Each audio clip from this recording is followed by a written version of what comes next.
que tu as prié, tu n'as pas fait que bavarder. Parce qu'il y a des chrétiens qui ne font que bavarder. Je vais vous dire tout à l'heure. Donc prier, c'est communiquer avec Dieu. Mais prier aussi, c'est Dieu communique avec toi. C'est ça la prière. Tu peux même être là, Dieu peut engager une communication avec toi sans ton avis. Quand tu as l'Esprit de Dieu, Dieu peut te parler sans que toi tu n'aies ouvert la bouche pour lui dire quoi que ce soit. Je suis bien placé pour vous dire ça.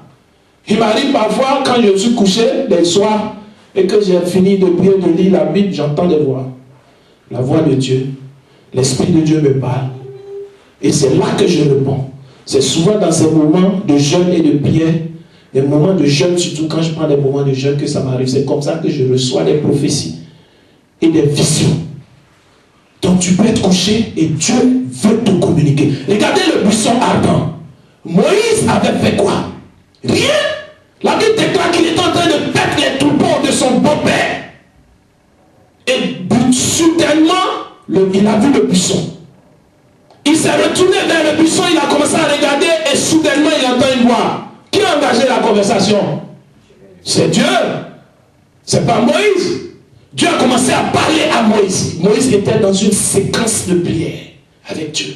La communication avec Dieu, elle est bidirectionnelle. Elle n'est pas unidirectionnelle. Quand je prie à Dieu et que Dieu ne me répond pas, c'est qu'il y a un problème. Je dois chercher où se trouve la solution. Je dis je prie, mais je ne prie pas. Je parle. Ou je bavarde. Moi je dis, j'appelle ça le bavardage spirituel. Dis à ton voisin, ne bavarde pas, mais prie. Et je vais vous dire pourquoi. Est-ce que souvent, nous allons revenir dessus la prochaine fois parce que je ne vais pas prêcher longtemps. Je vous dis pourquoi. Il y a des chrétiens, ils prient. Ils disent, ils prient comme le mot que nous on appelle prier. Parce que pour nous, prier, c'est s'agenouiller, commencer à parler à Dieu, c'est tout. Même quand Dieu ne nous répond pas, on dit on prie.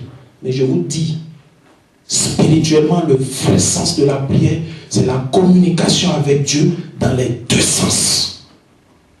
Il y a des chrétiens, dès qu'ils ouvrent la bouche, oh papa, j'ai besoin d'une voiture, oh papa, j'ai besoin d'une bicyclette, oh papa.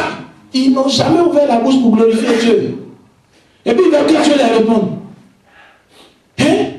C'est-à-dire que toi, ton problème, c'est que tous tes soucis soient réglés. C'est que tous tes désirs soient accomplis. Mais la Bible déclare, fais de l'Éternel tes délices. Et il te donnera ce que ton cœur désire. Jésus déclare dans Matthieu 6, verset 33, qu'est-ce qu'il dit? Il dit, recherchez d'abord le royaume et la justice de Dieu. Et toutes choses vous seront données par-dessus tout. La prière. La prière, c'est une communication avec Dieu dans les deux sens. On ne peut communiquer avec quelqu'un que dans un seul sens. On ne peut pas, ce n'est plus une communication. C'est un ordre. Vous faites, il y a des chrétiens qui font de Dieu leur boy. Oui, ils font de Dieu leur boy.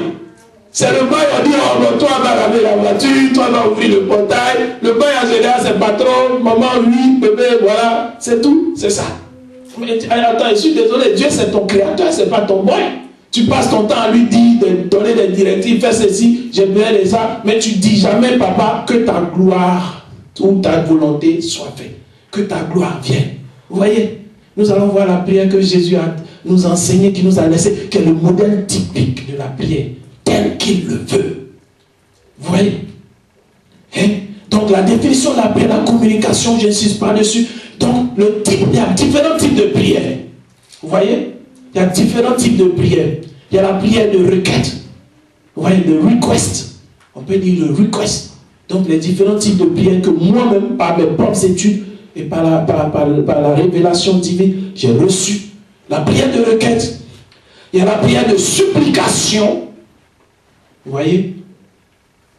Je ne vais pas rentrer dans le fond, comme je vous ai dit, c'est un thème de message, une suite de messages aussi, la prière, sur laquelle je vais revenir encore, à l'occasion de beaucoup de prêches. Donc, la prière de requête, la prière de supplication, la prière d'intercession, qui s'inscrit pratiquement dans le même cadre que la supplication. En fait, la différence, il y a une petite nuance entre l'intercession et la supplication. L'intercession, c'est diriger promptement vers les autres. Tu ne pries pas pour toi-même.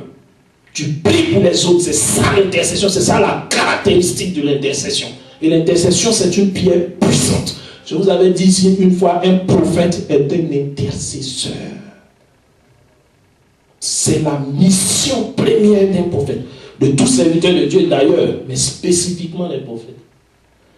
Alors, l'intercession et le thanksgiving, ce qu'on appelle les actions de